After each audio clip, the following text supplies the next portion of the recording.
Yes, captain Miller നമ്മുടെ ധനുഷിൻ്റെ ഈ വർഷം പുറത്തിറങ്ങിയ സിനിമ. ഈ വർഷത്തെ one of the best theatre experience എന്ന ഈ സിനിമയാണ് ഇന്ന് നമ്മൾ ഫിലിം ഫ്ലെക്സിലൂടെ കാണാൻ പോകുന്നത്.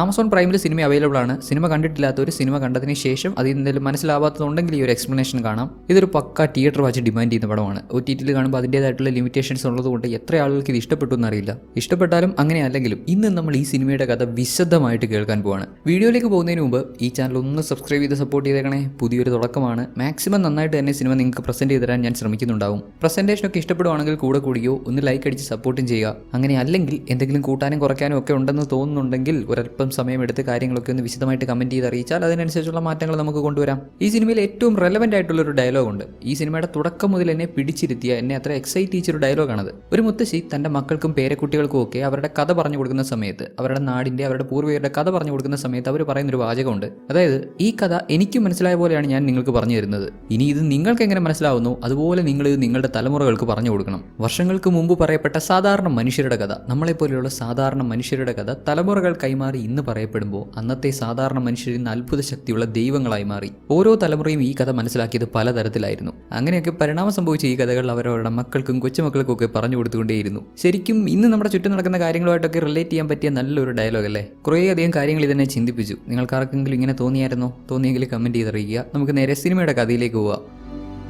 ഒരു മുത്തശ്ശി തൻ്റെ നാട്ടിലുള്ള കുട്ടികളോട് അവരുടെ നാടിൻ്റെ ചരിത്രത്തെപ്പറ്റിയും അവിടെയുള്ള അമ്പലത്തെപ്പറ്റിയുമുള്ള കഥ പറഞ്ഞു കൊടുക്കുന്നു. ചിലർക്ക് കഥ പറഞ്ഞു കൊടുക്കാൻ ഇഷ്ടമാണ്, ചിലർക്ക് കഥ കേൾക്കാൻ ഇഷ്ടമാണ്. ഒരാളിൽ നിന്ന് മറ്റൊരാളിലേക്ക് കഥ എത്തുമ്പോൾ ആ കഥയ്ക്ക് എന്തെങ്കിലുമൊക്കെ മാറ്റം സംഭവിക്കും. ഈ കഥ എൻ്റെ മുത്തശ്ശി എനിക്ക് പറഞ്ഞു തന്നതാണ്. അത് എനിക്ക് എങ്ങനെ മനസ്സിലായോ അതുപോലെ ഞാൻ നിങ്ങൾക്ക് പറഞ്ഞു തരാം. ഇത് നിങ്ങൾക്ക് എങ്ങനെ മനസ്സിലാവുന്നു അതുപോലെ നിങ്ങൾ നിങ്ങളുടെ മക്കൾക്കും കൊച്ചുമക്കൾക്കും ഒക്കെ പറഞ്ഞു കൊടുക്കണം. ഇങ്ങനെയൊക്കെയാണ് കഥകളിൽ പറയപ്പെടുന്ന സാധാരണ മനുഷ്യർ, നല്ലത് ചെയ്തിട്ടുള്ള സാധാരണ മനുഷ്യരും മഹാന്മാരാകുന്നതും അത്ഭുത സിദ്ധിയുള്ളവരാകുന്നതും ഈവൻ അവരെ ദൈവമായി കണ്ട് നമ്മളൊക്കെ ആരാധിക്കുന്നതും. അങ്ങനെ ഒരു കഥയാണ് ഞാൻ നിങ്ങൾക്ക് പറഞ്ഞു തരാൻ പോകുന്നത്. നമ്മുടെ പൂർവികനായിരുന്ന രാവണൻ കോരനാറായി പുനർജന്മം എടുത്ത കഥ, അതും 600 വർഷങ്ങൾക്ക് മുമ്പ് നടന്ന കഥ. അന്നത്തെ ഇവിടുത്തെ രാജാവ് നമ്മുടെ ശിവഭഗവാന് വേണ്ടി ഒരു അമ്പലം കെട്ടാൻ തീരുമാനിച്ചു. അമ്പലം കെട്ടാൻ വേണ്ടി പൊതികൈ മലകളിൽ ജീവിച്ചിരുന്ന നമ്മുടെ പൂർവികരുടെ സഹായം രാജാവിന് ആവശ്യമായി വന്നു. ദൈവത്തിന് വേണ്ടി ഒരു അമ്പലം കെട്ടാനല്ലേ? നമ്മുടെ പൂർവികരും അമ്പലം കെട്ടാൻ ആവശ്യമായിട്ടുള്ള സ്ഥലം കൊടുത്തു. അങ്ങനെ അവരെല്ലാം അവർ ജീവിച്ചിരുന്ന സ്ഥലം വിട്ട് മത്താലങ്കിരി എന്ന സ്ഥലത്ത് വന്ന് ജീവിച്ചു. രാജാവിന്റെ നിർദ്ദേശപ്രകാരം അമ്പലത്തിന് വേണ്ടി കുഴി തോണ്ടി തുടങ്ങിയപ്പോൾ അവർക്കൊരു അത്ഭുത കല്ല് കണ്ടെത്താൻ സാധിച്ചു.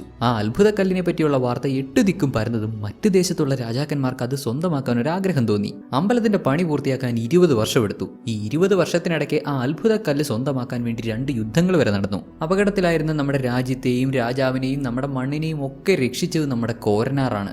രാവണന്റെ പുനർജന്മമായി വന്ന കോരനാർ യുദ്ധത്തിൽ ഒരുപാട് ശത്രുക്കളെ വെട്ടിവീഴ്ത്തി അവസാനം സ്വന്തം ജീവൻ തന്നെ സാക്രിഫൈസ് ചെയ്തു. കോരനാറിന്റെ ഈ ത്യാഗത്തെ തുടർന്ന് രാജാവ് നമ്മുടെ മക്കൾക്ക് ഈ അമ്പലത്തിന് ചുറ്റുപാടുള്ള സ്ഥലമെല്ലാം എഴുതി തന്നു. നമുക്കിവിടെ ജീവിക്കാനുള്ള അവകാശം തന്നു. നമ്മുടെ പൂർവികർ കോരനാറിനോടുള്ള ആദരസൂചകമായി ആ കണ്ടെത്തിയ അത്ഭുതക്കല്ലിൽ അദ്ദേഹത്തിന്റെ മുഖം കൊത്തി രാജാവിന് സമ്മാനമായി കൊടുത്തു. ഇന്നും ആ അത്ഭുതക്കല്ല് നമ്മുടെ രാജ്യത്തുണ്ട്. എവിടെയോ അത് മറച്ചു വെച്ചിട്ടുണ്ട്. ഒരുപാട് പേര് അത് മോഷ്ടിക്കാൻ ശ്രമിച്ചു, ആരെ കൊണ്ടും പറ്റിയില്ല. ഇന്നും സുരക്ഷിതമായി നമ്മുടെ രാജ്യത്തുണ്ടത്. അവിടെ കട്ടിയതാൽ അടുത്ത സീനിൽ ഈ രാജ്യത്തെ ഇപ്പോഴത്തെ നാട്ടുരാജാവിന്റെ അടുത്ത ഒരാളെയാണ് നമുക്ക് കാണിച്ചിരുന്നത്, ശ്രീവല്ലി.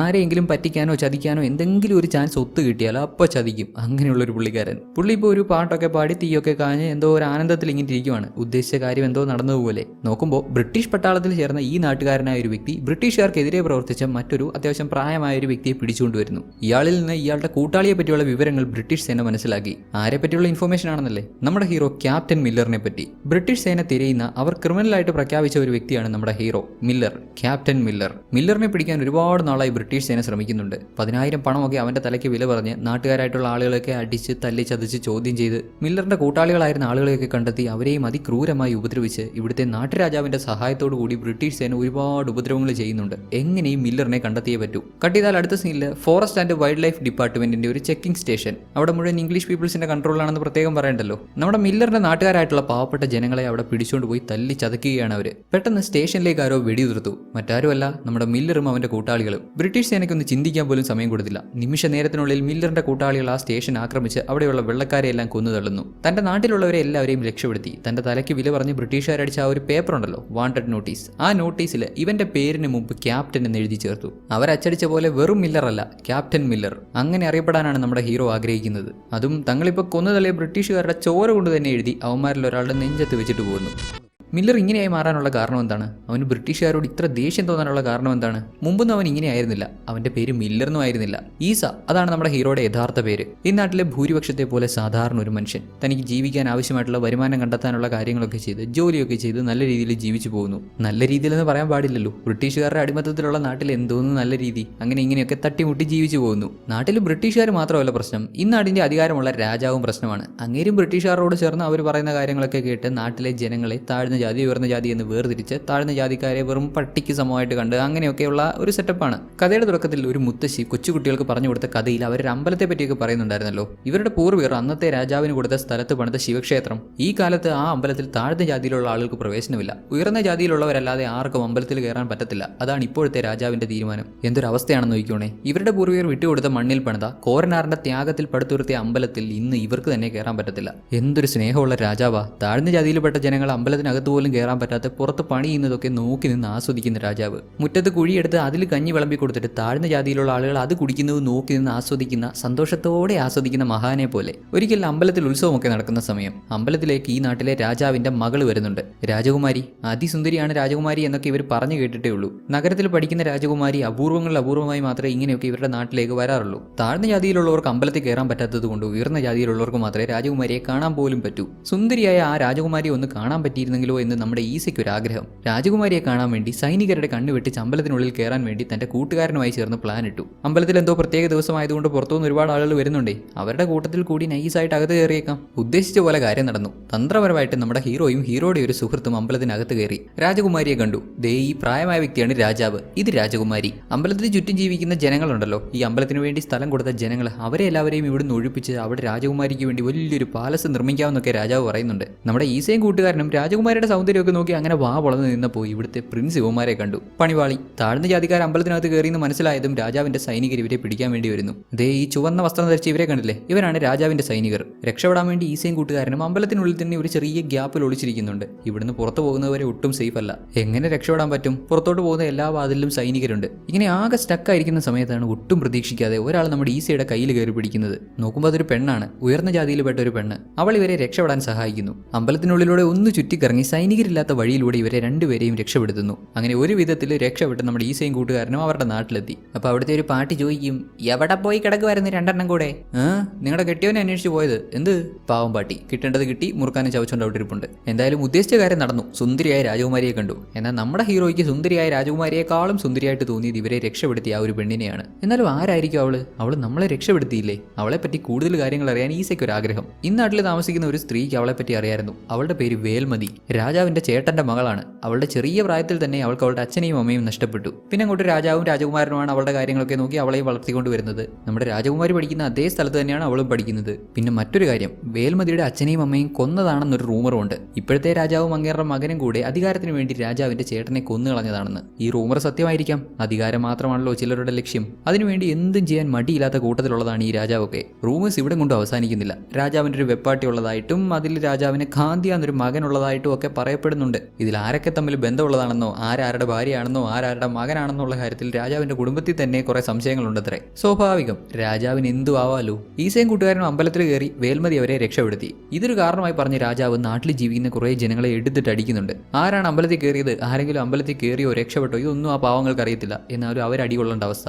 വേൽമതിയാണ് അവരെ സഹായിച്ചതെന്ന് രാജകുമാരിക്ക് അറിയാം. രാജകുമാരി ശകുന്തള ഇക്കാര്യം വേൽമതിയോട് ചോദിച്ചപ്പോൾ വേൽമതി അത് സമ്മതിക്കുന്നുണ്ട്. ഇപ്പൊ ഈ നാട്ടിൽ നടക്കുന്ന കാര്യങ്ങളൊക്കെ തെറ്റല്ലേ? അവരുടെ മണ്ണിൽ പണിത അമ്പലത്തിൽ അവർക്ക് കയറാനുള്ള അവകാശമില്ലേ എന്നൊക്കെ വേൽമതി ചോദിച്ചപ്പോൾ, വേൽമതി നീ ഒരു കാര്യം മനസ്സിലാക്കണം. താഴ്ന്ന ജാതിയാണെങ്കിലും ഉയർന്ന ജാതിയാണെങ്കിലും രാജകൊട്ടാരമാണെങ്കിലും കുടിലാണെങ്കിലും സ്ത്രീകൾ എന്നും അടിമകളാണ്. നമ്മൾ പറയുന്നത് ആരെങ്കിലും കേൾക്കണമെങ്കിൽ അനുസരിക്കണമെങ്കിൽ നമുക്ക് അധികാരം ഉണ്ടാവണം. ഇങ്ങനെയാണ് രാജകുമാരിയുടെ സ്റ്റാൻഡ്. ഈ സിസ്റ്റം ഒക്കെ തെറ്റാണെന്ന് പുള്ളിക്കാരിയുടെ ഉള്ളിൻ്റെ ഉള്ളിൽ ഒരു ധാരണ ഉണ്ടെങ്കിലും ഇതൊന്നും മാറ്റിമറിയാൻ ഇവരെ കൊണ്ട് സാധിക്കത്തില്ലെന്ന് അവർക്കറിയാം. സോ ഈ സിസ്റ്റത്തിന്റെ പാർട്ടാവുക, തനിക്ക് കിട്ടിയ അധികാരം ഉപയോഗിക്കുക, ഭരിക്കുക, ഇത്ര മാത്രമേ ഉള്ളൂ രാജകുമാരിക്ക്. വേൽമതി നേരെ തിരിച്ചും. അധികാരം, ഭരണം, ഉയർന്ന ജാതി ഇതൊന്നും അവളെ ബാധിക്കുന്ന കാര്യമേ അല്ല. അവൾ ആഗ്രഹിക്കുന്ന പോലെ സന്തോഷമുള്ള ഒരു ജീവിതം അവൾക്ക് കിട്ടണം. താഴ്ന്ന ജാതിയാണെങ്കിലും ഉയർന്ന ജാതിയാണെങ്കിലും ഏത് വിഭാഗമാണെങ്കിലും എല്ലാവരും മനുഷ്യരല്ലേ, അവർ ബുദ്ധിമുട്ടാൻ പാടില്ല. 1-2 ദിവസങ്ങൾ കഴിഞ്ഞുപോയി. അമ്പലത്തിലെ ചടങ്ങുകളുടെ ഭാഗമായിട്ട് മുഖത്ത് ചായം തേച്ച് നൃത്തം ചെയ്യുന്ന കുറച്ച് ആളുകൾ അമ്പലത്തിലേക്ക് വരുന്നുണ്ട്. അതിവിദഗ്ധമായി തന്റെ മുഖത്തും ചായം തേച്ച് അവരുടെ കൂട്ടത്തിൽ കയറി പറ്റാൻ നമ്മുടെ ഹീറോ തീരുമാനിച്ചു. വീണ്ടും അമ്പലത്തിനകത്ത് കയറണം, വേൽമതിയോട് സംസാരിക്കണം, അവളോട് തന്റെ ഇഷ്ടം തുറന്നു പറയണം.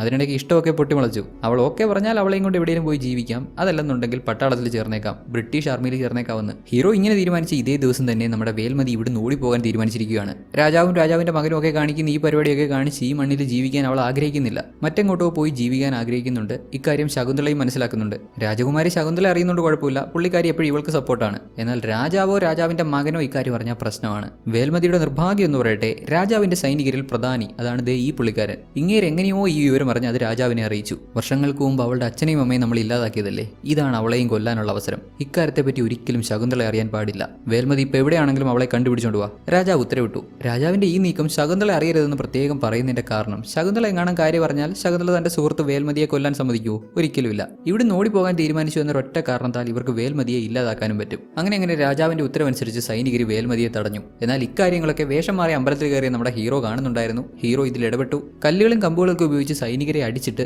ഈ പുള്ളിക്കാരന്റെ മുഖത്തിട്ട് നല്ല ഒരെണ്ണം കൊടുത്തിട്ട് നമ്മുടെ ഹീറോയിനെയും വിളിച്ചുകൊണ്ട് നേരെ അമ്പലത്തിന് പുറത്തേക്ക്.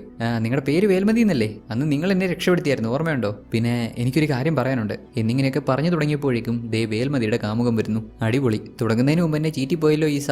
ഇവനോടൊരു നന്ദിയും പറഞ്ഞ് അവളുടെ കാമുകന് ഓടിപ്പോയി. നമ്മുടെ ആളൊരുമാതിരി ഡിപ്രഷൻ അടിച്ച് ഇനിയിപ്പോൾ പട്ടാളത്തിൽ ചേരുക തന്നെ. ഇങ്ങനെയൊക്കെയുള്ള സിറ്റുവേഷനിൽ നമ്മുടെ ഹീറോ ആയപ്പോഴാണ് അവന്റെ ചേട്ടൻ സെങ്കണ്ണ നാട്ടിലേക്ക് തിരിച്ചു വരുന്നത്. ഹീറോയ്ക്ക് ഇപ്പോൾ ബന്ധു എന്ന് പറയാൻ സെങ്കണ്ണ മാത്രമേ ഉള്ളൂ. ഇദ്ദേഹമാണെങ്കിൽ സ്വാതന്ത്ര്യത്തിന് വേണ്ടി പോരാടിക്കൊണ്ടിരിക്കുന്നു. പല പല സ്ഥലങ്ങളിൽ പോയി സമരത്തിലൊക്കെ പങ്കെടുത്ത് അങ്ങനെ ഇവരുടെ അച്ഛൻ പണ്ടേ മരിച്ചുപോയതാണ്. ഇവരുടെ അമ്മ കുറച്ച് നാളുകൾക്ക് മുമ്പ് മരിച്ചുപോയി. അമ്മ മരിച്ച സമയത്ത് ഈസ മാത്രമേ അവരോടൊപ്പം ഉണ്ടായിരുന്നുള്ളൂ. ഈസയുടെ ചേട്ടൻ ആ സമയത്ത് മറ്റെവിടെയോ ആയിരുന്നു. പുള്ളിക്കാരൻ ഈ സ്വാതന്ത്ര്യ സമരത്തിലൊക്കെ പങ്കെടുക്കുന്ന ആളായതുകൊണ്ട് അങ്ങനെയുള്ള തിരക്കിലെന്തോ ആയിരുന്നു. ഇപ്പൊ നാട്ടിലേക്ക് തിരിച്ചു വന്ന ചേട്ടൻ ഈസ പട്ടാളത്തിൽ ചേരാൻ പോകുന്ന തീരുമാനത്തെ എതിർക്കുന്നു. എന്നാൽ ഡിപ്രഷൻ അടിച്ച് പണ്ടാറടങ്ങിയിരിക്കുന്ന നമ്മുടെ ആൾ പട്ടാളത്തിൽ ചേർന്നേ പറ്റൂ എന്നുള്ള വാശിയിലും. ഇതിവന്റെ ചേട്ടൻ ഇഷ്ടപ്പെടുവോ? ഒരിക്കലുമില്ല. അങ്ങേര് ഈ നാട്ടിൽ നിന്ന് എങ്ങനെയെങ്കിലും ബ്രിട്ടീഷുകാരെ തുരത്താൻ വേണ്ടി സമരമൊക്കെ ചെയ്ത് അങ്ങനെ ജീവിക്കുന്ന ഒരു മനുഷ്യൻ. ഈസയുടെ തീരുമാനത്തിൽ ദേഷ്യപ്പെടുന്ന സെങ്കണ്ണൻ അവനെ തല്ലുന്നൊക്കെയുണ്ട്. എന്നാൽ ഈസ പറയുന്നതോ, എന്തുകൊണ്ട് നമ്മുടെ നാട്ടിലുള്ള രാജാക്കന്മാരെക്കാളും ഭേദം വെള്ളക്കാരാണ്. അവരിവിടുന്ന് തുരുത്തി ഓടിച്ചാൽ ഇവർക്ക് സ്വാതന്ത്ര്യം കിട്ടുമെന്ന് കരുതുന്നുണ്ടോ? ഒരിക്കലുമില്ല. ഇവിടുത്തെ രാജാക്കന്മാർ വീണ്ടും ഇവരെ അടിമകളായിട്ട് മാത്രമേ കാണൂ. ഇവിടെയുള്ള രാജാക്കന്മാരെ ഇവരെ ഒന്നും കാലിൽ ചെരുപ്പിടാൻ പോലും സമ്മതിക്കത്തില്ല. അറ്റ്ലീസ്റ്റ് ബ്രിട്ടീഷുകാർ നല്ല ഷൂസ് എങ്കിലും കൊടുക്കും. ഇവിടുത്തെ രാജാക്കന്മാരുടെ നിയമം അനുസരിച്ച് ഉയർന്ന ജാതിക്കാരുടെ കൂടി ഇവർക്കിരുന്ന് ഫുഡ് കഴിക്കാൻ പറ്റത്തില്ല, നിലത്തിരുന്ന് കഴിക്കണം. എന്നാൽ പട്ടാളത്തിൽ ചേർന്നാൽ നിലത്തിരുന്ന് ഫുഡ് കഴിക്കേണ്ട അവസ്ഥ ഉണ്ടാവത്തില്ല. അവിടെയുള്ള എല്ലാവരും ഒരുമിച്ചിരുന്ന് ഫുഡ് കഴിക്കാം. ഇത്രയൊക്കെ സ്വാതന്ത്ര്യം തരുന്ന ബ്രിട്ടീഷുകാരോട് പട്ടാളത്തിൽ ചേർന്നാൽ അതാണ് താൻ ഫ്രീഡമായിട്ട് കണക്കാക്കുന്നത് എന്നാണ് ഈസ പറയുന്നത്. ഈസ, നീ എന്തിട്ട് ഇങ്ങനെയൊക്കെ ചിന്തിക്കുന്നേ? അമ്മ ഇവിടെ ഉണ്ടായിരുന്നത് നിന്നെ പോകാൻ സമ്മതിക്കുമായിരുന്നോ? നിങ്ങൾ അമ്മയെ പറ്റിയൊക്കെ ചിന്തിക്കാറുണ്ടല്ലേ? അവർ മരണക്കിടക്കെ കിടന്നപ്പോൾ പോലും നിങ്ങളെ കാണണമെന്ന് അവർ ആഗ്രഹിച്ചു. ഞാൻ അവരുടെ തൊട്ടടുത്തുണ്ടായിരുന്നു. ഒരു തവണ പോലും അവർ എൻ്റെ പേര് വിളിച്ചില്ല. നിങ്ങളുടെ പേര് വിളിച്ച് നിങ്ങളെ കാണാതെ അവർ മരിച്ചു. സെങ്കണ്ണന് മറുപടിയില്ല. ഇവൻ പറയുന്ന കാര്യങ്ങളൊക്കെ ഒരു തരത്തിൽ ചിന്തിച്ചാൽ ശരിയാണല്ലോ. അങ്ങനെ നമ്മുടെ ഹീറോ പട്ടാളത്തിൽ ചേർന്നു. ബ്രിട്ടീഷുകാർക്ക് ഇവർക്ക് ആവശ്യമായിട്ടുള്ള ട്രെയിനിങ് ഒക്കെ കൊടുത്ത് സെറ്റാക്കി എടുത്ത് ഇവർക്ക് യൂണിഫോം ഒക്കെ കൊടുത്തു. അങ്ങനെയാണ് നമ്മുടെ ഹീറോ മില്ലറായി മാറുന്നത്. ഇവിടുത്തെ നാട്ടിലുള്ള പേരുകളൊക്കെ അവരുടെ നാവിൽ വഴങ്ങില്ല, അവർക്ക് പെട്ടെന്ന് വിളിക്കാൻ പറ്റത്തില്ല. അതുകൊണ്ട് അവർക്ക് ഇവരെ എളുപ്പം വിളിക്കാനൊക്കെ വേണ്ടിയിട്ട് അവരുടെ നാവിൽ വഴങ്ങുന്ന പേരുകൾ ഇവർക്ക് കൊടുത്തു. മില്ലർ എന്ന പേര് കിട്ടിയ നമ്മുടെ ഹീറോ ഹാപ്പിയാണ്. ആ യൂണിഫോം ഒക്കെ ഇട്ടപ്പോൾ പുള്ളിക്കാരൻ എന്തോ ഒരു റെസ്പെക്ട് ഒക്കെ കിട്ടുന്ന പോലൊരു ഫീല്. ക്യാപ്റ്റൻ മില്ലർ, നല്ല പേരല്ലേ? എത്ര പണിയെടുത്തിട്ടാണെങ്കിലും താൻ ഒരു ക്യാപ്റ്റനായി മാറുമെന്ന് ഹീറോ ഉറപ്പിച്ചു. ഇവിടെ നമ്മുടെ ഹീറോയ്ക്ക് 2 സുഹൃത്തുക്കളുണ്ട്. അതിലൊരാളാണ് ഈ പുള്ളിക്കാരൻ റഫീഖ്. ഇതാണ് അടുത്ത ആള് സെമ്പട്ട.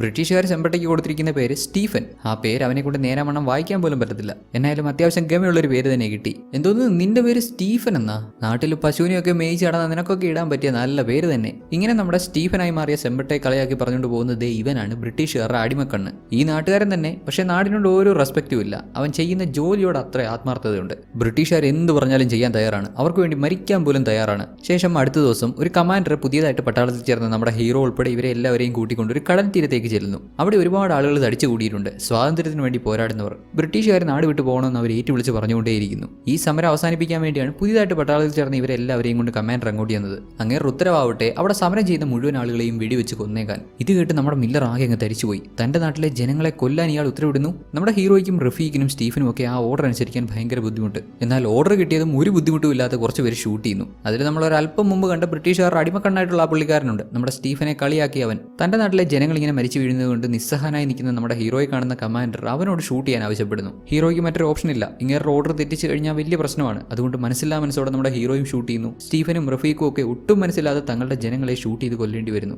ഇങ്ങനെയൊക്കെ ആയതോടെ സ്റ്റീഫൻ മാനസികമായി തകർന്നു. അവന് ജീവിക്കാനുള്ള ആഗ്രഹം ഇല്ലാതായി. അന്ന് രാത്രി ഇവരിപ്പോൾ വെടിവെച്ച് കൊന്ന സ്വാതന്ത്ര്യ സമര സേനാനികളുടെ ശരീരം കത്തിക്കുന്ന കൂട്ടത്തിൽ നമ്മുടെ സ്റ്റീഫൻ സ്വയം ഷൂട്ട് ചെയ്ത് ആത്മഹത്യ ചെയ്യുന്നു. ഇത് കണ്ട കമാൻഡർ ആവട്ടെ, വാട്ട് എ വേസ്റ്റ്, അവന്റെ ശരീരം എടുത്ത് അവന്മാരോടെ കത്തിച്ച് കളഞ്ഞേക്ക് എന്ന് പറഞ്ഞു. ഇതും പറഞ്ഞ് കമാൻഡർ അപ്പുറത്തോട്ടൊന്ന് തിരിഞ്ഞു നോക്കിയതും നമ്മുടെ ഹീറോ കമാൻഡറിന്റെ നെഞ്ചിൽ കത്തി കുത്തിയിറക്കി. എന്നിട്ട് അങ്ങേരെ ചവിട്ടി തീയിലിട്ടു. ബാക്കിയുള്ളവർ നോക്കി നിൽക്കി അവരുടെ കമാൻഡറിനെ കൊന്നു കളഞ്ഞു. ഇനിയിപ്പോൾ മില്ലർ അവിടെ ജീവനോടെ നിൽക്കുന്നതിൽ അർത്ഥമുണ്ടോ? ഇല്ല. അതുകൊണ്ട് തന്നെ കമാൻഡറിന്റെ ഗൺ എടുത്ത് മില്ലർ സ്വയം ഷൂട്ട് ചെയ്ത് മരിക്കാൻ തുടങ്ങുമ്പോൾ ഇവന്റെ സുഹൃത്ത് റഫീഖ് വന്ന് ഇവനെ പിടിച്ചു മാറ്റി, ഒരാളുടെ ജീവൻ പോയത് മതി, പോ, ഇവിടുന്ന് എങ്ങോട്ടെങ്കിലും രക്ഷപ്പെട്ടു പോ എന്ന് പറഞ്ഞ് അവനെ പറഞ്ഞു വിടുന്നു. ഹീറോ എങ്ങോട്ട് പോകാനാണ്? അവനെന്ന് പറയാൻ ആകെയുള്ളത് അവന്റെ ബ്രദർ മാത്രമാണ്. പുള്ളിക്കാരൻ തിരിച്ച് നാട്ടിലേക്ക് ചെന്നു. അവിടെ ചെന്നപ്പോഴാണ് ആ ഞെട്ടിക്കുന്ന കാര്യം അറിയുന്നത്. കഴിഞ്ഞ ദിവസം നമ്മുടെ ഹീറോ ഉൾപ്പെടെ പുതിയതായിട്ട് പട്ടാളത്തിൽ ചേർന്ന ആളുകൾ കുറേ സ്വാതന്ത്ര്യ സമര സേനാനികളെ കൊന്നിട്ടുണ്ടായിരുന്നല്ലോ. ആ കൂട്ടത്തിൽ സെങ്കണ്ണയും ഉണ്ടായിരുന്നു. ഇവന്റെ സ്വന്തം ബ്രദറിന്റെ മരണത്തിന് ഇവൻ തന്നെ കാരണമായിരിക്കുന്നു. സ്വന്തം എന്ന് പറയാൻ ആകെ ഉണ്ടായിരുന്ന സഹോദരനും പോയി, നാട്ടുകാരും അടുപ്പിക്കുന്നില്ല. എന്തിനൊന്നൊരു ഉദ്ദേശമില്ലാത്ത ജീവിതം. താടിയും മുടിയുമൊക്കെ വളർത്തി അങ്ങനെ ഒരു കോലത്തിലായി പല കാടുകളിലൂടെ ഇങ്ങനെ കയറിപ്പോയി അങ്ങനെ പോകുന്നൊരു ജീവിതം. ഇങ്ങനെയുള്ള സമയത്താണ് നമ്മുടെ ഹീറോ ഒരു മോഷണ ശ്രമവും അത് തടയാൻ ശ്രമിക്കുന്ന റേഞ്ചേഴ്സ് ബ്രിട്ടീഷുകാരെയും കാണുന്നത്. കൊള്ളക്കാർ ബ്രിട്ടീഷുകാരെ എതിർക്കുന്നവരാണ് ഈ നാട്ടുകാരാണ്. അവരും റേഞ്ചേഴ്സുമായി കാട്ടിൽ വെച്ചുണ്ടായ ഫൈറ്റിനിടയിൽ നമ്മുടെ ഹീറോ കൃത്യമായിട്ട് ഇടപെടേണ്ട സമയത്ത് ഇടപെട്ടു. കുറേയധികം ദൂരെ നിന്ന് കൃത്യമായി കൊള്ളക്കാരെ അറ്റാക്ക് ചെയ്യാൻ വന്ന ബ്രിട്ടീഷുകാരെ എല്ലാം നമ്മുടെ ഹീറോ ഷൂട്ട് ചെയ്ത് വീഴ്ത്തി. ഇദ്ദേഹമാണ് ഈ റബൽ ഗ്യാങ്ങിന്റെ നേതാവ്, ഈ കൊള്ളക്കാരുടെ നേതാവേ. കഥയുടെ തുടക്കത്തിൽ നമ്മൾ ഇദ്ദേഹത്തെ കണ്ടിരുന്നു. നമ്മുടെ ഹീറോയെ പറ്റിയുള്ള ഇൻഫർമേഷൻ ബ്രിട്ടീഷുകാർക്ക് പറഞ്ഞു കൊടുത്ത ആ വ്യക്തി. ഇങ്ങനെയാണ് നമ്മുടെ മില്ലർ ഇവരോടൊപ്പം കൂടിയത്. പിന്നെ അങ്ങോട്ട് ഇവർ ഒരുമിച്ച് കുറേ മിഷൻസ് പ്ലാൻ ചെയ്ത് നടത്തിയെടുത്തു. ബ്രിട്ടീഷുകാരെയൊക്കെ അറ്റാക്ക് ചെയ്ത് അവരുടെ ഗൺസ് ആയുധങ്ങളെല്ലാം സ്വന്തമാക്കി. അതൊക്കെ അങ്ങോട്ടും ഇങ്ങോട്ടും കച്ചവടം ചെയ്തും പൈസ ആക്കിയും അങ്ങനെയൊക്കെയാണ് ഇവർ ജീവിക്കുന്നത്. ഇവർ കൊള്ളയടിക്കുന്ന ആയുധങ്ങളൊക്കെ ധനുഷ്കോടിയിലുള്ള ഒരു ചേട്ടന് കൊടുത്ത് ഇവർ പണം വാങ്ങും. ഇവിടെ ചേട്ടൻ എന്നുദ്ദേശിച്ച ഈ വ്യക്തി മലയാളിയാണ്. അതുകൊണ്ടാണ് അവർ ചേട്ടൻ എന്ന് വിളിക്കുന്നത്. സംടൈംസ് ആവശ്യമെങ്കിൽ പണം കൊടുത്ത് കൂടുതൽ ആയുധങ്ങളും വാങ്ങാറുണ്ട്. ഇവരുടെ ആവശ്യാനുസരണം ഇങ്ങനെ കച്ചവടം ചെയ്താണ് കാര്യങ്ങളൊക്കെ മാനേജ് ചെയ്തു പോകുന്നത്. നമ്മുടെ ഹീറോയ്ക്ക് ഇപ്പോൾ അവന്റെ സ്വന്തം നാടുമായിട്ട് യാതൊരു ബന്ധവുമില്ലല്ലോ. നാട്ടുകാരൊക്കെ ഇവനെ പുറത്താക്കി. അവിടെ ഇവനെന്ന് പറയാനായിട്ട് ആരുമില്ല. പിന്നെയും ഇവൻ എന്തെങ്കിലും ഒരു റിലേഷൻ ആ നാടുമായിട്ടുണ്ടെങ്കിൽ അത് ഇവന്റെ സുഹൃത്താണ്. ഇവന്റെ പേര് അയ്യാവു. നമ്മൾ കണ്ടിരുന്നല്ലോ കഥയുടെ തുടക്കത്തിൽ അമ്പലത്തിലൊക്കെ കയറുന്ന സമയത്ത് ഹീറോയുടെ കൂടി ഉണ്ടായിരുന്ന സുഹൃത്ത്, അതേ ആള് തന്നെ. ഇപ്പൊ ഈ കൊള്ളക്കാരുടെ കൂടെ നമ്മുടെ ഹീറോ ഉള്ള സമയത്ത് അയ്യാവു ഇവരുടെ സ്ഥലത്തേക്ക് വരുന്നുണ്ട്. നമ്മുടെ ഹീറോയുടെ ഇപ്പോഴത്തെ രൂപവും ഭാവവും ഒക്കെ കണ്ടപ്പോൾ അവൻ ആകെ അങ്ങ് പേടിയായി പോകുന്നുണ്ട്. ഇങ്ങനെയൊന്നും ചെയ്യാൻ പാടില്ല, നാട്ടിലേക്ക് തിരിച്ചു വരണമെന്നൊക്കെ ഹീറോയോട് പറഞ്ഞപ്പോഴോ ആ നാടുമായിട്ട് തനിക്ക് ഒരു ബന്ധവുമില്ലെന്ന് ഇവൻ ഉറപ്പിച്ചു പറഞ്ഞു. ഒരിക്കൽ ഇവരുടെ ഗ്യാങ് ലീഡറിന് മറ്റു കുറച്ച് കൊള്ളക്കാരുടെ ഇവരെ പോലെ തന്നെയുള്ള മറ്റൊരു സംഘത്തിന്റെ മുഖംമൂടിയൊക്കെ ഇവരുടെ സ്ഥലത്തു നിന്ന് കിട്ടുന്നുണ്ട്. അതായത് മറ്റേതോ കൊള്ളക്കാരൻ ഗ്യാങ് ഇവർ കൊള്ള ചെയ്യുന്ന സ്ഥലത്ത് വന്ന് ഇവിടുന്ന് കൊള്ളയടിച്ചുകൊണ്ട് പോയിട്ടുണ്ട്. അതത്ര ശരിയായിട്ടുള്ള കാര്യമല്ലല്ലോ. ഒരു ഗ്യാങ്ങിന്റെ സ്ഥലത്ത് മറ്റൊരു ഗ്യാങ് വരാവോ? ഇവരുടെയൊക്കെ ഉദ്ദേശം ബ്രിട്ടീഷുകാരെ കൊന്ന് അവരുടെ ആയുധങ്ങൾ അടിച്ചു മാറ്റുക എന്നതാണെങ്കിലും വേറൊരു ഗ്യാങ്ങിന്റെ ടെറിട്ടറി കയറി കൊല്ലാൻ പാടുണ്ടോ? ഒരിക്കലും അങ്ങനെ ചെയ്യാൻ പാടില്ല. അത് തെറ്റായിട്ടുള്ള കാര്യമാണ് അല്ലേ? അങ്ങനെ കൊള്ളയടിച്ച് അത് അങ്ങോട്ടും ഇങ്ങോട്ടൊക്കെ കച്ചവടം ചെയ്ത് അവരങ്ങനെ മുന്നോട്ട് പോകുന്നു. ഒരിക്കലും ഒരു കൊള്ളയടിക്കിടെ നമ്മുടെ ഹീറോയ്ക്ക് വെടിയേൽക്കുന്നുണ്ട്. തുടർന്ന് തൊട്ടടുത്ത് ഡോക്ടറുള്ള ഒരു ഗ്രാമത്തിലേക്ക് അവനെ ചികിത്സിക്കാൻ കൊണ്ടുചെല്ലുന്നു. ഇവിടുത്തെ ഡോക്ടർ മറ്റാരുമല്ല, നമ്മുടെ ഹീറോയിൻ വേൽമതിയാണ്. അധികം കോംപ്ലിക്കേറ്റഡ് ആവുന്നതിന് മുമ്പ് അവിടെ എത്തിച്ചതുകൊണ്ടും ഇവൾ അവിടെ ഉണ്ടായിരുന്നതുകൊണ്ടും നമ്മുടെ ഹീറോയെ രക്ഷപ്പെടുത്താൻ പറ്റി. ഇവിടെ ഈ ഒരു ഗ്രാമത്തിലെ പ്രധാനപ്പെട്ട വ്യക്തിയാണ് ഈ പുള്ളിക്കാരൻ. നമ്മുടെ മറ്റേ റബലിനെ പോലൊക്കെ തന്നെ, എന്നാൽ കൊള്ളയടിക്കാൻ പോകുന്നില്ലെന്നേ ഉള്ളൂ. ഇദ്ദേഹത്തിന്റെ പേരാണ് വിൻസെന്റ് പിള്ളൈ. നമ്മുടെ ഹീറോയുടെ ബ്രദറിനെയൊക്കെ ഇദ്ദേഹത്തിന് പരിചയമുണ്ട്.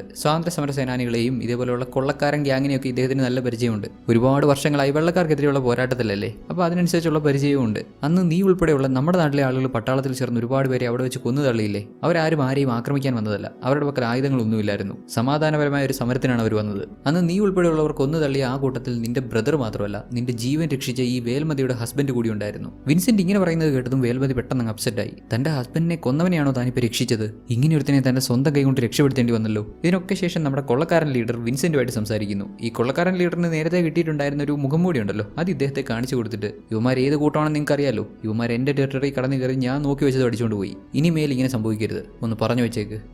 ഓക്കെ അതൊക്കെ ഞാൻ പറഞ്ഞോളാം. ശേഷം നമ്മുടെ വേൽമതി മില്ലറിന്റെ അടുത്ത് നിന്ന് സംസാരിക്കുന്നു. ഇവൾക്ക് ഇവളുടെ ഹസ്ബൻഡിനെ കൊന്നവനെ കൊല്ലാനുള്ള ദേഷ്യമുണ്ട്. എന്നാൽ ജീവൻ രക്ഷിക്കാൻ പഠിച്ച ഇവൾക്ക് ഒരാളെ കൊല്ലാൻ പറ്റുമോ? പറ്റില്ല. എന്തായാലും ഇവൾ മില്ലറിന്റെ ജീവൻ രക്ഷിച്ചു. അതിന് പകരമായി ഇവൾ അവനോടൊരു സഹായം ചോദിക്കുന്നുണ്ട്. ബ്രിട്ടീഷ് ഗവർണറുടെ മകൻ റൈലിയെ കൊല്ലണമെന്ന്. വിൻസെന്റ് പിള്ളയുടെ ഗ്യാങ് റൈലിയെ കൊല്ലാൻ പ്ലാൻ ഒക്കെ ഇട്ടിരുന്നു, പക്ഷെ നടന്നില്ല. സോ ആ ജോലി ഹീറോയ്ക്ക് പറ്റുമെങ്കിൽ ചെയ്യാൻ പറഞ്ഞു. കട്ട് ചെയ്താൽ നമ്മുടെ മില്ലറിന്റെ നാട്. അവിടെയുള്ള ജനങ്ങൾ ആകെ ആശങ്കയിലാണ്. ജനങ്ങൾ മാത്രമല്ല, രാജാവ് വരെ ആശങ്കയിലാണ്. എന്താണെന്നാൽ വർഷങ്ങൾക്ക് മുമ്പ് ഈ ശിവക്ഷേത്രം ഇവിടെ പണിയുന്ന സമയത്ത് കുഴിയെടുത്തപ്പോൾ ഒരു അത്ഭുത കല്ല് ഇവർക്ക് കിട്ടിയിരുന്നല്ലോ. അതിൽ കോരനാറിന്റെ രൂപം കുത്തി രാജാവിനെ കൈമാറി. രാജാവ് അത് അതീവ രഹസ്യമായി എവിടെയോ ഒളിപ്പിച്ചിരുന്നു എന്ന് പറഞ്ഞിരുന്നല്ലോ. ഇപ്പതാ ഈ രഹസ്യം ബ്രിട്ടീഷുകാർ കണ്ടുപിടിച്ചിരിക്കുന്നു. അമ്പലത്തിനുള്ളിൽ ഒരു പ്രത്യേക അറയിൽ അവരത് സൂക്ഷിച്ചിരുന്നു. ഇത്ര വിലപിടിപ്പുള്ള വസ്തു ഇവിടെ ഉണ്ടെന്നറിഞ്ഞാൽ ബ്രിട്ടീഷുകാർ വെറുതെ വിടുവോ? അവർ വന്നു ഈ നാടിനും ജനങ്ങൾക്കൊക്കെ ഇത്ര ഇമ്പോർട്ടന്റ് ആയിട്ടുള്ള ആ ഒരു കല്ല് എടുത്തുകൊണ്ട് പോകുന്നു. ഇക്കാര്യം എങ്ങനെ ബ്രിട്ടീഷുകാർ അറിഞ്ഞെന്നോ? നമ്മുടെ ഇവിടുത്തെ രാജാവിന്റെ കൂട്ടത്തിൽ ഒരു ചതിയനുണ്ടല്ലോ, അവസരം കിട്ടിയാൽ ചതിക്കാനായിട്ട് നോക്കി നടക്കുന്ന ഒരുത്തൻ.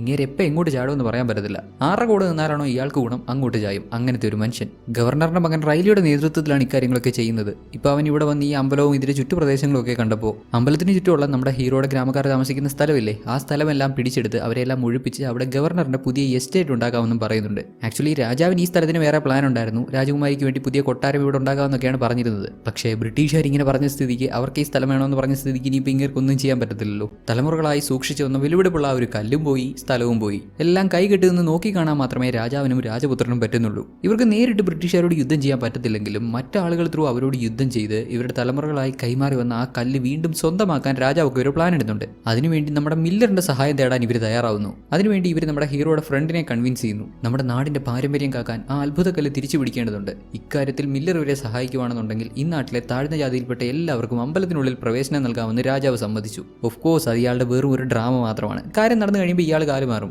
എന്തായാലും കാര്യങ്ങൾ ഇങ്ങനെയൊക്കെ ആയതോടെ ഹീറോയുടെ സുഹൃത്ത് ഇക്കാര്യവുമായിട്ട് അവന്റെ അടുത്ത് ചെന്നു. രാജകുമാരനും അവരുടെ സൈനികരിലെ പ്രധാനിയും ഒക്കെ ഉണ്ട്. അവർ കാര്യങ്ങൾ മില്ലറിനോട് പറഞ്ഞു. തന്റെ നാട്ടിൽ വർഷങ്ങളായി പറഞ്ഞു വരുന്നൊരു കഥയല്ലേ, ഒരുപാട് ആളുകളുടെ വിശ്വാസമല്ലേ, താൻ ഇതുവരെ ആ കല്ല് നേരിട്ട് കണ്ടിട്ടില്ലെങ്കിലും കോർനാറിന്റെ രൂപം കൊത്തിവെച്ചിരിക്കുന്ന ആ കല്ലിനോട് അവിടുത്തെ ജനങ്ങൾക്ക് ഒരുപാട് ഇമോഷണൽ അറ്റാച്ച്മെന്റ് ഉണ്ട്. അതുകൊണ്ട് മാത്രം തന്റെ ഗ്രാമത്തിലുള്ളവർക്ക് വേണ്ടി ഈ ഒരു ദൗത്യം ചെയ്യാമെന്ന് നമ്മുടെ മില്ലറും തീരുമാനിക്കുന്നു. ഇവിടെ നമ്മുടെ മില്ലറിന് മറ്റൊരു ഉദ്ദേശമുണ്ട്. പുള്ളിക്കാരന് സിലോണിൽ പോയി ജീവിക്കണമെന്നാണ് ആഗ്രഹം. ഈ പ്രശ്നങ്ങളൊക്കെ ഒഴിഞ്ഞ് സമാധാനത്തോടെ ജീവിക്കണമെന്നാണ് ആഗ്രഹം. ഒരുപക്ഷെ ഈ കൊള്ളസംഘത്തിന്റെ കൂടെയുള്ള അവന്റെ അവസാനത്തെ മിഷൻ ഇതായിരിക്കും. ഈ ഒരു ദൗത്യത്തിന് വേണ്ടി രാജാവിന്റെ സൈനികരിൽ 15 പേരെ വിട്ടുകൊടുക്കാമെന്ന് ഇവരും സമ്മതിക്കുന്നുണ്ട്. സൈനികരിൽ പ്രധാനിയായിട്ടുള്ള ഒരു പുള്ളിക്കാരനില്ലേ, അവനാണ് ഇവരെയും ലീഡ് ചെയ്യുന്നത്. ഈ 15 പേർക്ക് രാജാവ് മറ്റൊരു ഓർഡർ കൂടി കൊടുക്കുന്നുണ്ട്. അതായത് കാര്യം നടന്നു കഴിഞ്ഞാൽ നമ്മുടെ മില്ലറിന് ബ്രിട്ടീഷുകാരെയൊക്കെ തകർത്ത് എങ്ങനെയെങ്കിലും ആ കല്ല് സ്വന്തമാക്കാൻ സാധിച്ചാൽ ആ മൊമെന്റിൽ തന്നെ മില്ലറിനെയും അവന്റെ കൂടെയുള്ള ആളുകളെയും ഈവൻ മില്ലറിന്റെ കൂട്ടുകാരനെ ഉൾപ്പെടെ കൊന്നു കളഞ്ഞേക്കാൻ. അതങ്ങനെയല്ലേ വരൂ, അധികാരമോഹികൾക്ക് ചതിക്കാനല്ലേ അറിയൂ. ഇങ്ങനെയൊക്കെയാണ് അധികാരമോഹികളെന്ന് മനസ്സിലാക്കാനുള്ള ബോധമില്ലാത്തവർ എന്നും അവരെ സപ്പോർട്ട് ചെയ്തുകൊണ്ടേയിരിക്കും. ഇവിടെ ഇവർ ആവശ്യമായിട്ടുള്ള സേനയൊക്കെ സെറ്റ് ചെയ്ത് തയ്യാറായി. ബ്രിട്ടീഷുകാർ ആ കല്ലുകൾ മാറ്റുന്ന വഴിയിൽ വലിയ തരത്തിലുള്ള എക്സ്പ്ലോസീവ്സ് ഒക്കെ കുഴിച്ചിട്ട് എന്തിനും തയ്യാറായി റെഡിയായി നിൽക്കുന്നു.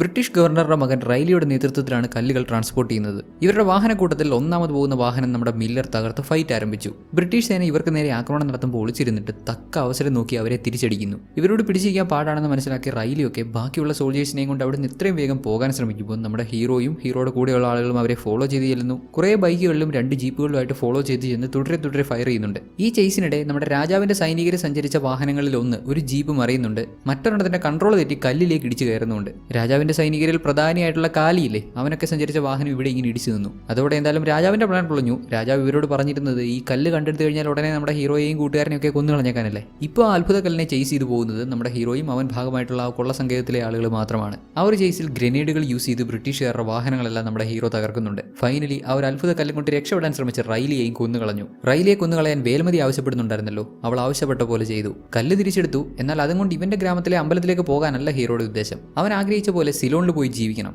ഇവൻ ഭാഗമായിരുന്ന കൊള്ളസംഘത്തിലെ ആളുകൾക്ക് വേണ്ടി ഒരു ചെറിയ പേപ്പർ മാത്രം അവിടെ വെച്ചിട്ട് ആ അത്ഭുത കല്ലുമായി നമ്മുടെ ഹീറോ സിലോണിലേക്ക് യാത്രയായി. അവൻ ഇവർക്ക് വേണ്ടി ഇവിടെ വെച്ചിരുന്ന പേപ്പറിൽ റൈലിയുടെ രക്തം ഉപയോഗിച്ച് സിലോൺ എന്ന് എഴുതിയിരുന്നു. ഈ സിനിമയിലെ വൺ ഓഫ് ദ ബെസ്റ്റ് സീനാണ് ഇപ്പോൾ നിങ്ങൾ കണ്ടത്. ചുമ്മാ ഒരു തിരിഞ്ഞു നോട്ടം കൊണ്ട് രോമാഞ്ചിഫിക്കേഷൻ തന്ന സീൻ. ബൈക്കിൽ ഇങ്ങനെ ചീറി പാഞ്ഞു പോകുമ്പോൾ ജസ്റ്റ് ഒരു തിരിഞ്ഞു നോട്ടവും അതിന്റെ കൂടെ ആ ഒരു മ്യൂസിക്കും. ഇവിടെ ഇപ്പം നമ്മുടെ ഹീറോ ചെയ്തുകൊണ്ട് അനുഭവിക്കാൻ പോകുന്നത് ആരാണ്? അവന്റെ ഗ്രാമത്തിലുള്ള ആളുകൾ. ബ്രിട്ടീഷ് ഗവർണറുടെ മകൻ റൈലിയെയും കൊന്നുകളഞ്ഞു. ആ അത്ഭുത കല്ലും അവൻ കൊണ്ടുപോയി. മില്ലർ എങ്ങോട്ടാണ് പോയതെന്ന് ബ്രിട്ടീഷ് ജനറലിന് കണ്ടെത്തണം. അതിനുവേണ്ടി മില്ലറിന്റെ നാട്ടിൽ വന്ന് ഇവിടെയുള്ള പാവപ്പെട്ട ജനങ്ങളെ അടിച്ച് തല്ലി ചതച്ചവരെ ക്വസ്റ്റ്യൻ ചെയ്യുന്നു. ജനറൽ സോൾജേഴ്സിനെ കൊണ്ട് വന്ന് ഇങ്ങനെ ക്വസ്റ്റ്യൻ ചെയ്ത് കഴിഞ്ഞാൽ വല്ല ഉപയോഗം ഉണ്ടാവുമോ? ഇവർക്ക് ആർക്കും മില്ലർ എങ്ങോട്ടാണ് പോയതെന്ന് അറിയത്തില്ല. ഇങ്ങനെയൊക്കെ ഇവിടെ സംഭവിക്കുമ്പോൾ ഒരുത്തിന് ഇതൊക്കെ നോക്കി നിന്ന് ആസ്വദിക്കുന്നു. രാജകുമാരൻ പാവപ്പെട്ട ജനങ്ങളെ തല്ലി ചതിക്കുന്നത്, അവരെ അടിമകളെ പോലെ ചവിട്ടി മെതിക്കുന്നത് കേട്ട് രസിക്കുന്ന ഒരു സൈക്കോയാണിവൻ. മറ്റൊരു സൈഡിൽ കൊള്ളക്കാരും ബ്രിട്ടീഷുകാരുമായിട്ട് ഒരു യുദ്ധം തന്നെ നടക്കുന്നുണ്ട്. അക്കൂട്ടത്തിൽ നമ്മുടെ വേൽമതിയുമുണ്ട്. അവിടെ പരിക്കേൽക്കുന്ന ആളുകളെയൊക്കെ ഓൺ ടൈം ചികിത്സിച്ചുകൊണ്ടിരിക്കുന്നു. ഗ്രാമത്തിലുള്ള എല്ലാവരെയും, പുരുഷന്മാരെന്നും സ്ത്രീകളെന്നും കുട്ടികളെന്നും വ്യത്യാസമില്ലാതെ എല്ലാവരെയും തല്ലി ചതച്ചൊരു പരവുമാക്കിയിട്ട് മില്ലർ എവിടെയെന്ന് ചോദിക്കുന്നു. ഇവർക്ക് ആർക്കും അറിയില്ല.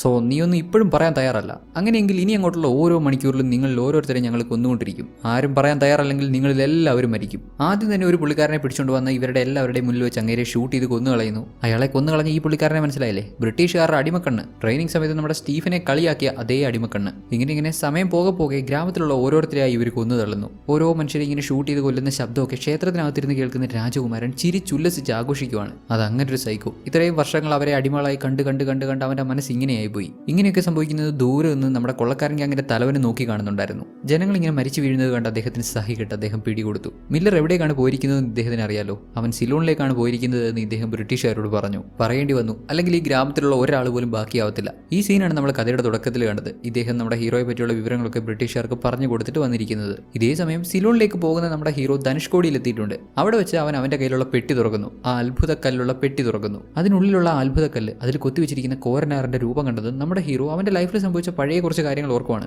നമ്മൾ ആദ്യം കണ്ടില്ലേ ഗ്രാമത്തിലെ ഒരു പ്രായമായ സ്ത്രീ അവിടെയുള്ള കുട്ടികൾക്ക് കഥ പറഞ്ഞു കൊടുക്കുന്നത്. ആ സ്ത്രീയാണ് നമ്മുടെ മില്ലറിന്റെ അമ്മ.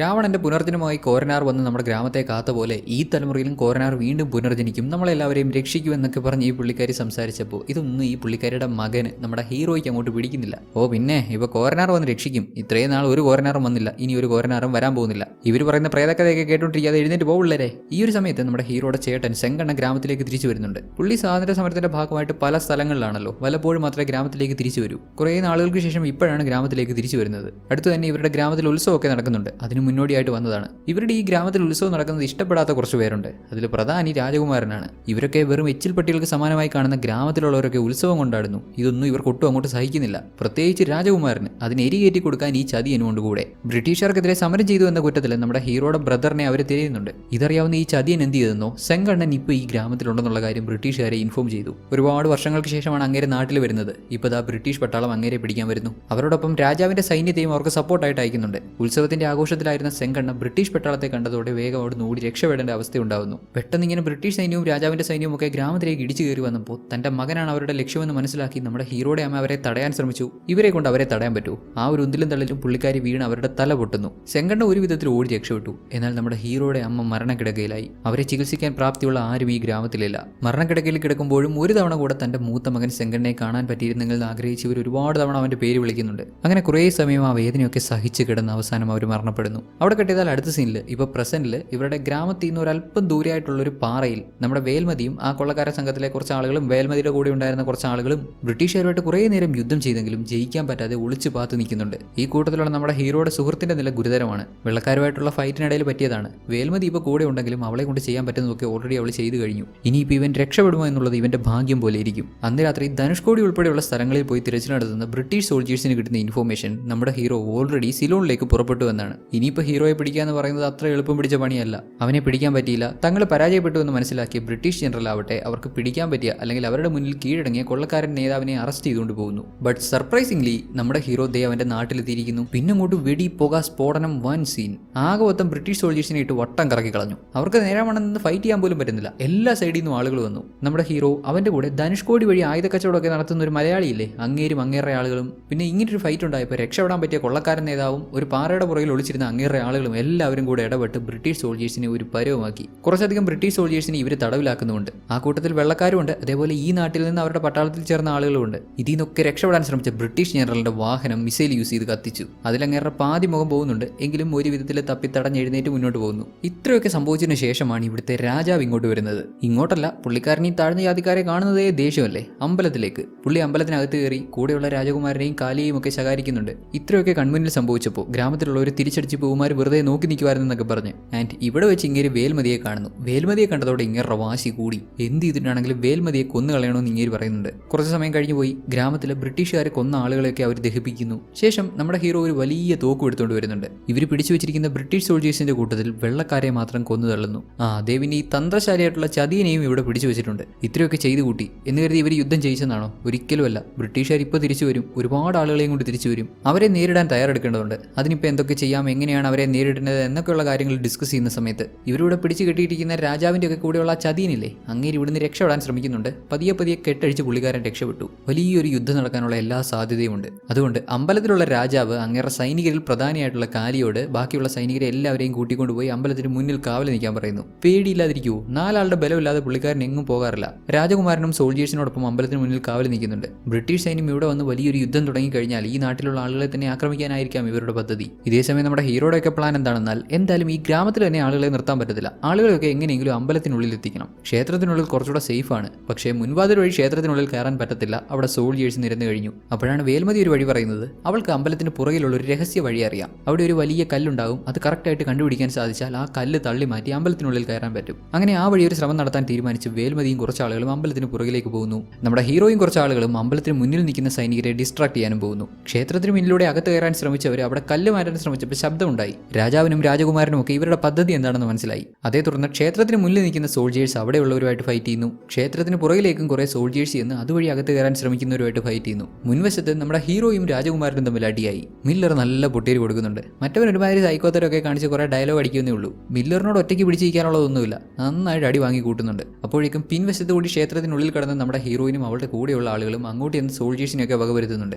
അവിടേക്ക് ചെന്ന രാജാവിനെയും അവൾ ഷൂട്ട് ചെയ്യുന്നു. എൻ്റെ അച്ഛനെയും അമ്മയും കൊന്നതിന് വേണ്ടിയല്ല ഞാൻ നിങ്ങളെ കൊല്ലുന്നത്. നിങ്ങളെ ഞാൻ കൊല്ലാതെ വിട്ടാൽ നിങ്ങൾ ഈ ഗ്രാമത്തെ തന്നെ ഇല്ലാണ്ടാക്കും എന്ന് പറഞ്ഞിട്ട് രാജാവിന്റെ തിരുനെറ്റിക്ക് എന്നെ ഷൂട്ട് ചെയ്ത് അങ്ങേരെ കൊന്നുകളഞ്ഞു. മുൻവശത്ത് നമ്മുടെ ഹീറോയുടെ അടി കൊണ്ട് തളർന്ന ഒരു പരുവമായ രാജകുമാരന്റെ പെടലിക്ക് ഹീറോ ഒരു കത്തിയും കുത്തി ഇറങ്ങുന്നുണ്ട്. ഇന്നേരം ഇവരുടെ സൈന്യത്തിലെ പ്രധാനിയായ കാളി ഒരു ഗണ്ണും കൊണ്ട് അങ്ങോട്ട് വന്നു. നമ്മുടെ ഹീറോയെ ഷൂട്ട് ചെയ്യാനല്ല, ഹീറോയ്ക്ക് ആ ഗണ്ണ് കൊടുക്കാൻ. എത്ര നാളെന്ന് വെച്ചാൽ ഇവർ ചെയ്യുന്ന അക്രമമൊക്കെ കണ്ട്, ഈ പാവപ്പെട്ട ജനങ്ങളെ ഉപദ്രവിക്കുന്നതൊക്കെ കണ്ട് അവനും ഇങ്ങനെ സഹിച്ചു നിൽക്കുന്നത്. മില്ലർ രാജകുമാരന്റെ തലയ്ക്ക് നേരെ ഗണ്ണ് ചൂണ്ടി. ഒറ്റയടിക്ക് അവനെ അങ്ങ് കൊന്നു കളയുന്നില്ല. മരിക്കുന്നതിന് മുമ്പ് അവൻ കുറച്ച് കാര്യങ്ങൾ കാണേണ്ടതുണ്ട്. ഇവന്റെ ജീവിതകാലം മുഴുവൻ ഇവൻ ആഗ്രഹിച്ചിരുന്ന കാര്യം ഒരു കാരണവശാലും താഴ്ന്ന ജാതിയിൽപ്പെട്ട ഒരു അമ്പലത്തിൽ കയറരുത് എന്നുള്ളതാണ്. അവരെ തല്ലിയും കൊന്നുമൊക്കെ ഒരുപാട് ഇവൻ ആസ്വദിച്ചിട്ടുണ്ട്. ഇപ്പോൾ ഇവരെല്ലാം അമ്പലത്തിൽ കയറുന്നത് അവനവന്റെ കണ്ണുകൊണ്ട് കണ്ടു. മറ്റൊന്നും ചെയ്യാനാവാതെ അവനവന്റെ രോഷം കടിച്ചമർത്തി അങ്ങനെ നിന്നു. ഗ്രാമത്തിലുള്ളവരൊക്കെ അമ്പലത്തിൽ പ്രവേശിച്ചു കഴിഞ്ഞ് മില്ലർ ഇവനെ ഷൂട്ട് ചെയ്ത് കൊന്നുകളഞ്ഞു. ശേഷം അടുത്ത ദിവസം ഇവിടെ നമ്മുടെ ഹീറോ ഒക്കെ പിടിച്ചു വെച്ചിരുന്ന ബ്രിട്ടീഷ് സോൾജേഴ്സിൽ ഒരാൾ രക്ഷപ്പെട്ടു പോകുന്നുണ്ട്. ഈ നാട്ടുകാരനായിട്ടുള്ള ബ്രിട്ടീഷ് പട്ടാളത്തിൽ ചേർന്ന ഒരു വ്യക്തിയാണ്. പുള്ളിക്കാരൻ രക്ഷപ്പെട്ടു പോയി വിവരങ്ങൾ അറിയിച്ചു. അവിടെ ബ്രിട്ടീഷ് സൈന്യം വലിയ തയ്യാറെടുപ്പുകൾ നടത്തിക്കൊണ്ടിരിക്കുകയാണ്. അദ്ദേഹം കണ്ടില്ലേ, ജനറലിന് പാതി മുഖം മാത്രമേ ഉള്ളൂന്നുണ്ടെങ്കിലും ഇവരോട് പ്രതികാരം ചെയ്തേ പറ്റൂ എന്നുള്ള വാശിയിലാണ്. ഒരുപാട് സോൾജേഴ്സിനെയും കൊണ്ട് ഇങ്ങോട്ട് പുറപ്പെട്ടു കഴിഞ്ഞു. സൈന്യം ആക്രമിക്കാൻ വരുമെന്ന് മനസ്സിലാക്കി ഈ ഗ്രാമത്തിലുള്ളവരും പല സ്ഥലങ്ങളിൽ വലിയ വലിയ കെണികൾ ഒരുക്കി കാത്തിരിക്കുന്നു. ഇങ്ങനെ ഇരിക്കുമ്പോൾ നമ്മുടെ ഹീറോ ഭാഗമായിരുന്ന ഈ കൊള്ളക്കാരൻ ഗ്യാങ്ങിന്റെ തലവനുണ്ടല്ലോ, അദ്ദേഹത്തിന്റെ കൂടെയുള്ള ഒരു പെണ്ണിനോട് പറയും, നീ ഇവിടെ നിൽക്കണമെന്നില്ല, നിനക്ക് വേണമെങ്കിൽ അമ്പലത്തിനുള്ളിൽ പോയി സേഫ് ആയിട്ടിരിക്കാം, ഇതൊക്കെ ഞങ്ങൾ നോക്കിക്കോളാം, നിങ്ങളെന്നെ ഒളിച്ചിരിക്കാൻ പഠിപ്പിച്ചല്ലോ വളർത്തിയത് എന്ന് അവൾ മറുപടി പറയും. ഇങ്ങനെയുള്ള കുറച്ചുപേരാണ് ഇവരുടെ ശക്തി. എന്തിനും ഏതിനും തയ്യാറായിട്ടുള്ള കുറച്ച് ആളുകൾ. ബ്രിട്ടീഷുകാരുടെ വലിയ സൈന്യത്തെ ചങ്കുറപ്പോടെ നേരിടാൻ ഇവരെല്ലാം തയ്യാറാണ്. ബ്രിട്ടീഷ് സോൾജേഴ്സ് വരുന്ന വഴിയിൽ ഇവർ ഓൾറെഡി കൊന്നുകളഞ്ഞ ഇംഗ്ലീഷ് സോൾജേഴ്സില്ലേ, അവരുടെ ശവമൊക്കെ കമ്പുകളിൽ കുത്തി നാട്ടി വെച്ചിട്ടുണ്ട്. ഇത് കണ്ട് അരിശം പൂണ്ട ഗവർണർ സോൾജേഴ്സിനെ എല്ലാം ഗ്രാമത്തിലേക്ക് അയച്ചു. ഒരാൾ പോലും ജീവനോടെ ഉണ്ടാവരുത്, എല്ലാവരെയും കൊന്നു തള്ളിയേക്കെന്ന് ഓർഡർ വിട്ടു. എന്നാൽ അവിടെ കുത്തിവെച്ചിരുന്ന ശവങ്ങളൊക്കെ ഒരു കെണിയായിരുന്നു എന്ന് പാവം മനസ്സിലാക്കിയില്ല. അവരുടെ ശരീരത്തോടൊപ്പം എക്സ്പ്ലോസീവ്സ് കണക്ട് ചെയ്തിരുന്നു. ആദ്യം ഓടി വന്ന സോൾജേഴ്സിനൊക്കെ ദാരുണാന്ത്യം. സോൾജേഴ്സിൽ വലിയൊരു ശതമാനത്തെ ഇല്ലാതാക്കിയതോടെ ഇനിയിപ്പോൾ ബാക്കിയുള്ളവരോട് ഫൈറ്റ് ചെയ്താൽ പോരെ. അങ്ങനെ ഗൺസും ഗ്രനേഡ്സും മറ്റു വലിയ എക്സ്പ്ലോസീവ്സും ഒക്കെ യൂസ് ചെയ്തിട്ടുള്ള യുദ്ധം തുടങ്ങി. ഇങ്ങനെ ഈ യുദ്ധത്തിനിടെ ബ്രിട്ടീഷുകാർ ഒട്ടും പ്രതീക്ഷിക്കാതെ അവർക്കൊരു പണി കിട്ടി. അവരുടെ കൂട്ടത്തിൽ തന്നെയുള്ള ഒരാൾ അവരെ ചതിച്ചു. നമ്മുടെ ഹീറോയുടെ ട്രെയിനിങ് ക്യാമ്പിലെ സുഹൃത്തായിരുന്ന റഫീഖ്. ഇവിടുത്തെ ഈ ജനങ്ങളൊക്കെ കഴിഞ്ഞ രാത്രി അമ്പലത്തിൽ കയറിയതിനു ശേഷം ഒരു സൈനികൻ ഇവിടുന്ന് രക്ഷപ്പെട്ടു പോകുന്നുണ്ടായിരുന്നല്ലോ. ആക്ച്വലി അവനായിട്ട് രക്ഷപ്പെട്ടതല്ല, നമ്മുടെ ഹീറോ അവനെ വിട്ടയച്ചതാണ്. അവന്റെ കയ്യിൽ ഒരു കത്തും കൊടുത്തു വിട്ടിരുന്നു റഫീഖിന് വേണ്ടി. ഇപ്പൊ റഫീഖും ആ രക്ഷപ്പെട്ടു പോയ സൈനികനും ഒക്കെ ഇവരുടെ പക്ഷമാണ്. ഈ യുദ്ധത്തിൽ നമ്മുടെ വേൽമതിയും അവളോടൊപ്പം കാളിയുടെ സൈന്യവും ഭാഗമാകുന്നുണ്ട്. കാളിയുടെ സൈന്യം എന്ന് ഉദ്ദേശിച്ചത് നേരത്തെ അവർ രാജാവിന്റെ സൈന്യമായിരുന്നു. എന്നാൽ ഇപ്പൊ രാജാവും രാജപുത്രനും ഒക്കെ മരിച്ചതിനെ തുടർന്ന് കാളിയും അവന്റെ കൂടെയുള്ള ആളുകളും ഒക്കെ ചേർന്ന് അങ്ങനെ ഒരു സൈന്യം. ബ്രിട്ടീഷുകാരുടെ അടിമക്കണ്ണൊരുത്തനുണ്ടല്ലോ, ഈ നാട്ടുകാരനായിട്ട് കൂടി ഈ നാട്ടിനെ ചതിച്ച് ബ്രിട്ടീഷുകാർ പറയുന്ന എന്തും ചെയ്യാൻ തയ്യാറായിട്ടുള്ള ഒരുത്തൻ. നമ്മുടെ സ്റ്റീഫനെ കളിയാക്കിയ അതേ ആൾ തന്നെ, അവനെ നമ്മുടെ ഹീറോ വകവരുത്തുന്നുണ്ട്. യുദ്ധത്തിനിടെ ഒരു പോയിന്റിൽ ഈ ഹീറോയും കൂട്ടരൊന്ന് പതറുന്നുണ്ട്. ബ്രിട്ടീഷ് സൈനികർ വലിയ ആയുധങ്ങളുമായി ക്ഷേത്രം ലക്ഷ്യമാക്കി ആക്രമണം തുടങ്ങി. കൃത്യസമയത്ത് ഇവരാരും പ്രതീക്ഷിക്കാത്ത ഒരു സഹായം ഇവരെ തേടിയെത്തി. ഒരു കൂട്ടം കൊള്ളക്കാർ. ഇവിടെയാണ് ട്വിസ്റ്റ്. ഈ കൊള്ളക്കാരുടെ കൂട്ടത്തിൽ നമ്മുടെ ഹീറോയുടെ ചേട്ടൻ സെങ്കണ്ണയും ഉണ്ടായിരുന്നു. നേരത്തെ നമ്മുടെ ഹീറോ ഭാഗമായ കൊള്ള ഗ്രൂപ്പിന്റെ തലവൻ ഒരു മാസ്ക് കിട്ടുന്നുണ്ടായിരുന്നല്ലോ. മറ്റേതോ കൊള്ള ഗ്രൂപ്പിന്റെ ഭാഗമായിട്ടുള്ള ആളുകൾ ഇങ്ങേറെ ടെറിട്ടറി കയറി അറ്റാക്ക് ചെയ്തു എന്നൊക്കെ പറഞ്ഞ ആ ഒരു ഇൻസിഡന്റ്, മുഖംമൂടി ധരിച്ച് ആക്രമിക്കുന്ന അതേ കൊള്ളക്കാരുടെ ഗ്രൂപ്പാണ് ഇപ്പോൾ ഇവരെ സഹായിക്കാൻ വന്നിരിക്കുന്നത്. അവരുടെ കൂടെ നമ്മുടെ സെങ്കണ്ണയും. അല്ല, ഈ കൊള്ളക്കാരെങ്ങനെ ഇക്കാര്യങ്ങളെ പറ്റിയൊക്കെ അറിഞ്ഞൊന്നല്ലേ? വിൻസെന്റിനെ ഓർമ്മയില്ലേ? നമ്മുടെ ഹീറോയിൻ താമസിച്ചിരുന്ന ഗ്രാമത്തിലുണ്ടായിരുന്ന വിൻസെന്റ്, അദ്ദേഹം ത്രൂ ആണ് ഇക്കാര്യങ്ങളൊക്കെ ഇവരറിഞ്ഞത്. പിന്നെ അങ്ങോട്ട് കംപ്ലീറ്റ് ഡോമിനേഷൻ ആയിരുന്നു. പ്രത്യേകിച്ച് ഈ മനുഷ്യൻ ഇങ്ങനെ സ്ക്രീനിലുണ്ടെങ്കിൽ പിന്നെ നമ്മൾ വേറെ ആരെയും നോക്കൂല. അങ്ങനെ ചേട്ടനും അനിയനും ബാക്കി കൂടെയുള്ള എല്ലാവരും ചേർന്ന് ബ്രിട്ടീഷുകാരെല്ലാവരെയും വകവരുത്തുന്നു. ജനറലിനെയും വകവരുത്തി യുദ്ധം ജയിച്ച് എല്ലാവരും ക്ഷേത്രത്തിൽ പ്രവേശിച്ചു. സമയം രാത്രിയായി. ഇനിയും തീർന്നിട്ടില്ല, ഒരു ട്വിസ്റ്റ് കൂടി ബാക്കിയുണ്ട്. 600 വർഷങ്ങൾക്കിപ്പുറമാണ് ക്ഷേത്രം പണിയാൻ മണ്ണ് വിട്ടുകൊടുത്ത് ഈ ജനതയുടെ ഒരു തലമുറയ്ക്ക് അമ്പലത്തിനുള്ളിൽ പ്രവേശിക്കാൻ സാധിക്കുന്നത്. വർഷങ്ങൾക്ക് മുമ്പുണ്ടായ യുദ്ധങ്ങളിൽ നിന്ന് ഈ നാടിനെ രക്ഷിച്ച കോരനാറിന്റെ മുഖം കൊത്തിവെച്ചിരിക്കുന്ന ആ അത്ഭുത കല്ല് അതിന്റെ പെട്ടിയിൽ നിന്ന് ഇവർ പുറത്തെടുത്തു. ആ കല്ലിൽ കൊത്തിവെച്ചിരിക്കുന്ന മുഖം നമ്മുടെ ഹീറോ ഈശയുടേതായിരുന്നു. അതായത് 600 വർഷങ്ങൾക്ക് മുമ്പ് ജീവിച്ചിരുന്ന കോരനാറിന്റെ പുനർജന്മമാണ് ഈശ. ഈ ഒരു സത്യം നേരത്തെ തന്നെ നമ്മുടെ ഹീറോ മനസ്സിലാക്കിയിരുന്നു. അവൻ ആ അത്ഭുത കല്ലും കൊണ്ട് രക്ഷപ്പെട്ടു പോകാൻ തുടങ്ങിയപ്പോൾ അവൻ ആ പെട്ടി തുറന്ന് കല്ല് കണ്ടിരുന്നു. അതിൽ തന്റെ മുഖം തന്നെ കണ്ടപ്പോൾ ഈ ജനതയെ രക്ഷിക്കാൻ വിധിക്കപ്പെട്ടവനാണ് താനെന്ന് മനസ്സിലാക്കിയാണ് അവൻ തിരിച്ചു വന്നത്. ഈ സത്യങ്ങളൊക്കെ മനസ്സിലാക്കി അത്ഭുതത്തോടെ അങ്ങനെ നോക്കി നിൽക്കുന്ന ജനങ്ങളെ കാണിച്ച് അവിടെ കട്ടായാൽ അടുത്ത സീനിൽ നമ്മുടെ രാജകുമാരി ശകുന്തളയാണ് നമുക്ക് കാണിച്ചു തരുന്നത്. ദേ ആ ചതിയനുണ്ട് രാജകുമാരിയുടെ കൂടെ. ഇവിടുന്ന് രക്ഷപ്പെട്ടു പോയ ഈ പുള്ളിക്കാരൻ എങ്ങനെയോ കറങ്ങി തിരിഞ്ഞ് അവിടെ എത്തി. രാജകുമാരിയുടെ അച്ഛനെയും ജ്യേഷ്ഠനെയും വേൽമതി നാട്ടുകാരുടെ കൂടെ ചേർന്ന് കൊന്നുകളഞ്ഞു എന്നുള്ള സത്യം അറിയിക്കുന്നു. കൊല്ലപ്പെട്ട രാജാവിന് അങ്ങേറെ വെപ്പാട്ടിയിൽ വേറൊരു മകൻ കൂടി ഉണ്ടെന്നൊരു റൂമർ ഉണ്ടായിരുന്നല്ലോ, ഖാന്തിയ. ശരിക്കും അങ്ങനെ ഒരു മകനുണ്ട്. അവൻ ഈ വിവരം അറിഞ്ഞോ എന്ന് രാജകുമാരി ചോദിക്കുന്നുണ്ട്. ഇതിനോടൊക്കെ പറഞ്ഞിട്ടുണ്ടാവും. അവനെ വിവരം അറിയിക്കാൻ ആളെ അയച്ചിട്ടുണ്ട്. ഇക്കാര്യങ്ങളൊക്കെ അറിഞ്ഞ് പ്രതികാര ഉദ്ദേശത്തോടെ നിൽക്കുന്ന രാജകുമാരിയെ കാണിച്ചാണ് സിനിമ അവസാനിക്കുന്നത്. ഇനിയിപ്പോൾ എങ്ങനെയാണ് രാജകുമാരി ഇവരോടൊക്കെ പ്രതികാരം ചെയ്യാൻ പോകുന്നത്? അതോ പ്രതികാരമല്ലേ രാജകുമാരിയുടെ ഉദ്ദേശം? ഖാന്തിയ ആരാണ്? എവിടെയാണ്? ഇനിയും ബ്രിട്ടീഷുകാർ എങ്ങനെയൊക്കെ ഇവരെ ബുദ്ധിമുട്ടിക്കും? എങ്ങനെയായിരിക്കും നമ്മുടെ ഈശ അഥവാ നമ്മുടെ ക്യാപ്റ്റൻ മില്ലർ ഇവരെയൊക്കെ നേരിടാൻ പോകുന്നത് എന്നൊക്കെയുള്ള കാര്യങ്ങൾ ഈ സിനിമയുടെ സെക്കൻഡ് പാർട്ടിൽ മാത്രമേ നമുക്ക് അറിയാൻ പറ്റൂ. സോ അടുത്ത ഭാഗം റിലീസ് ആവുന്നവരെ കാത്തിരിക്കണം. എല്ലാവർക്കും വീഡിയോ ഇഷ്ടപ്പെട്ട് കാണുമെന്ന് കരുതുന്നു. ഇഷ്ടപ്പെട്ടെങ്കിൽ ഒന്ന് ലൈക്ക് ചെയ്ത് സപ്പോർട്ട് ചെയ്യാം. സിനിമയെ പറ്റിയും വീഡിയോയെ പറ്റിയുള്ള അഭിപ്രായങ്ങളൊക്കെ കമൻറ്റ് ചെയ്തറിയിക്കാം.